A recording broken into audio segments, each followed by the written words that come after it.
Buenas noches. Este relato se los cuento de forma anónima. Los nombres serán cambiados. Mi nombre será María. Todo comenzó cuando una familia nueva llegó al pueblo donde vivo. Esa familia está conformada por 5 integrantes: el papá, la mamá y 3 hijos. El más pequeño es de la misma edad que mi hijo el menor. En la primera semana que llegaron, la señora se anunció como tarotista. Al principio, nadie del pueblo acudía, porque sentían desconfianza. No sabían qué intenciones tenían. Aquí es un pueblo de esos donde toda la gente nos conocemos, y esas personas para todos eran muy extrañas. Su forma de vestir, de hablar, sus rasgos eran más bien como gitanos. Poco a poco se empezó a ser conocida en el pueblo. Ya la veías platicando con la de la estética, el carnicero, en la verdulería y demás tiendas. La gente empezó a agarrarle confianza. Algunas personas tenían curiosidad por ir a que les leyeran el tarot. Y se salían sorprendidas, porque les decía cosas que solo ellos sabían. Y así se aclientó. Hasta de los pueblos cercanos empezaron a ir. Se corrió la voz. Era un ir y venir de personas. Llegó el día en el que la gente tenía que agendar una cita. Algunas personas empezaron a decir que también se dedicaba a la brujería y que los trabajos que les hacía eran muy efectivos. La verdad, yo nunca fui, solo escuchaba lo que las demás personas decían. Yo quise guardar mi distancia, porque la verdad se me hacía una persona de carácter muy fuerte. Cuando esa familia llegó al pueblo, los niños estaban de vacaciones. Ya casi iniciaba el nuevo ciclo escolar. Cuando inició, a su hijo le tocó en el mismo salón que al mío. Y pues, queriendo y no, ahí tenemos que convivir las madres, que si hay algún evento, que si las reuniones escolares. Y con el simple hecho de llevar a nuestros hijos a la escuela, ya hay un acercamiento con los demás padres. Como por ejemplo, en una ocasión estábamos un grupito de padres platicando de una obra de teatro que iban a hacer los niños. Nos estábamos poniendo de acuerdo para los materiales de la escenografía, los trajecitos y demás cosas que se ocuparan. Pues ella estaba ahí comentando sobre eso, y todos platicábamos de ese tema en general. Ya con ese ejemplo entenderán el tipo de pláticas que yo tenía con ella. Hablaba con ella lo necesario. Su niño se caracterizaba por ser uno de esos niños problemáticos que no se soportan. Un día, mi hijo, lo llamaré Pablo, estaba sentado en una banquita, comiéndose una hamburguesa con sus amigos. No muy lejos de ahí se encuentra la cooperativa. Para los que no sepan, es donde los niños compran su comida. Desde ahí, las señoras que venden alcanzaban a ver el lugar donde estaba mi hijo. De repente, Adrián, que así le vamos a llamar al hijo de Ofelia, que es la tarotista, que también así la vamos a llamar, pues Adrián, de la nada, le dio una cachetada a mi hijo, haciéndolo llorar.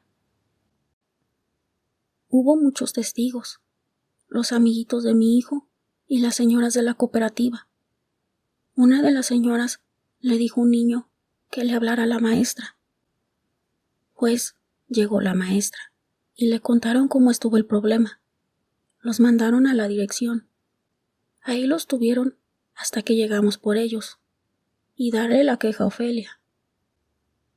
Cuando llegamos, a la hora de la salida, se me hizo raro que nos hablaran solo a las 2. Ya en la dirección, lo primero que vi fue a mi hijo con los ojos todos llorosos y uno de sus ojos amoratado. El director nos empezó a explicar, y ahí se dio a conocer lo que era Ofelia.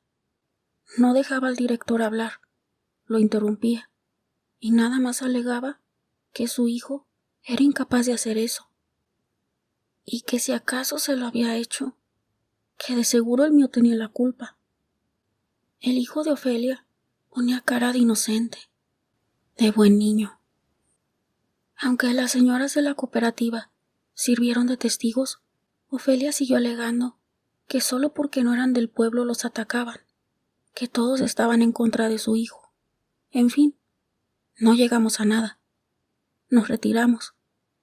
Yo evidentemente muy enojada. Lo que no me esperaba, que Ofelia me estuviera esperando en una esquina, por donde yo pasaba. Me dijo el montón de cosas que ustedes ni se imaginan. Puras leperadas.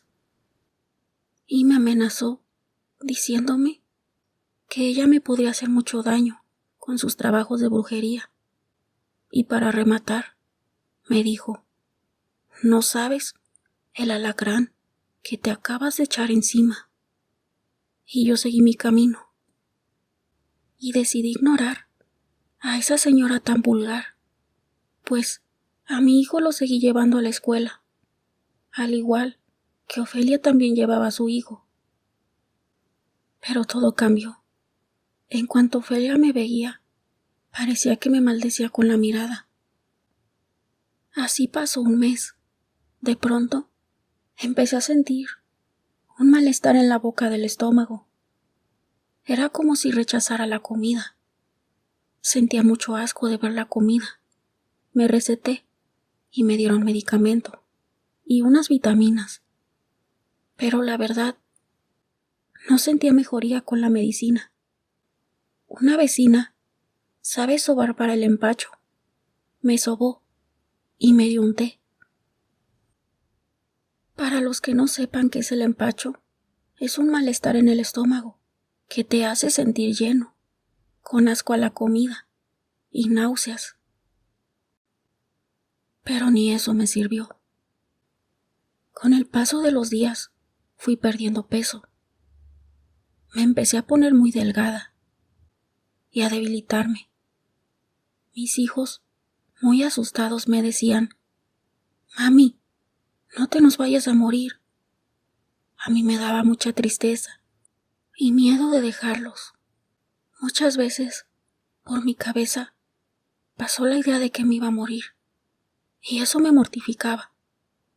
Una noche, que estaba perdida en mis pensamientos, recordé las palabras de Ofelia, y me llené de horror. A otro día, le platiqué a mi mamá cómo Ofelia me había amenazado, porque yo a nadie le había contado esa amenaza que me hizo. Cuando mi mamá se enteró, me dijo, «¿Y qué estamos esperando? Vamos con una curandera, porque también estas enfermedades se pasan del tiempo que te deben de curar y ya nada se puede hacer. Parece que estás chiquita, quedándote callada». Y me llevó con una señora. Y resultó que si era eso. Ofelia me enfermó. Como Ofelia era tan bruja, a la señora le costó mucho trabajo curarme. Y me dijo que Ofelia iba a seguir intentando enfermarme. En cuanto ella se diera cuenta que me curaron, me habló del congelamiento.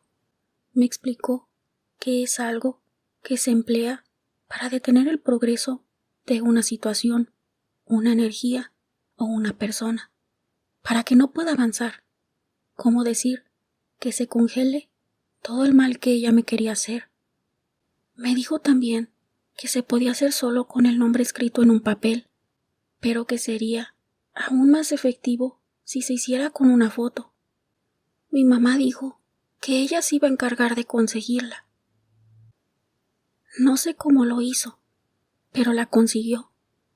Me dijo que sin que Ofelia se diera cuenta, le tomó la foto, y con eso la señora hizo el congelamiento. Y fue así que ya no tuvo poder sobre mí, ni sobre mi familia. Les voy a contar un poco de lo que hizo. En un frasco con tapa, colocó la fotografía con un preparado y agua bendita. Fueron varias cosas las que le puso, que obviamente no me iba a decir. Me dijo que el frasco lo metiera en el congelador y ahí lo dejara por tiempo indefinido. Bueno, pero Ofelia, con esa forma de ser, se peleó con más gente. Ya en el pueblo nadie la quería. Y así, como llegaron, se fueron. Y no volvimos a saber de ellos. Después de unos meses, volví a consultar a la curandera y me dijo que ya me podía deshacer del trabajo, que Ofelia ya ni se acordaba de mí, que en las cartas se veía que ya tenía otros problemas con otra gente. Hola, soy del estado de Jalisco. Empezaré por contarles que en la secundaria tenía una compañera que se destacaba mucho en el deporte. No era mi amiga, pero sí teníamos un buen trato cordial. Cuando egresé de la secundaria, me fui a radicar a Los Ángeles, California. Después de algunos años, regresé a mi pueblo, a visitar a unos familiares. A unas cuadras de la casa de mi tía, que es con quien me estaba quedando, se encuentra una unidad deportiva. Decidí levantarme todas las mañanas mientras estaba ahí, para salir a correr. En ese lugar me encontré a la compañera de la secundaria que les había platicado. La saludé de lejos y ella contestó mi saludo con la mano. Yo seguí corriendo. Al retirarme, me di cuenta que ya no estaba, y eso pasó durante varios días. Pero lo que se me hacía raro era que no la veía cuando llegaba y cuando se iba. Pensé que estaba tan distraída con mi caminata que tal vez por eso no me daba cuenta. Así pasaron los días. El último día de mi estadía en el pueblo, ya no regresé a correr. Y se me ocurrió decirle a mi tía, qué buena condición tiene Dani, cómo corre. Mi tía me preguntó, ¿cuál Dani? Yo le contesté, pues la que fue mi compañera de secundaria, la hija de doña Concha. Mi tía, muy asombrada, me dijo, hace 2 años que a Dani le cayó un rayo ahí en la unidad y la mató. Antes de despedirme, me gustaría mandar un saludo a Soledad Díaz, de Santa Ana, California. Muchas gracias por todo tu apoyo. Te mandamos un fuerte abrazo. Yo me despido y nos vemos en el próximo video.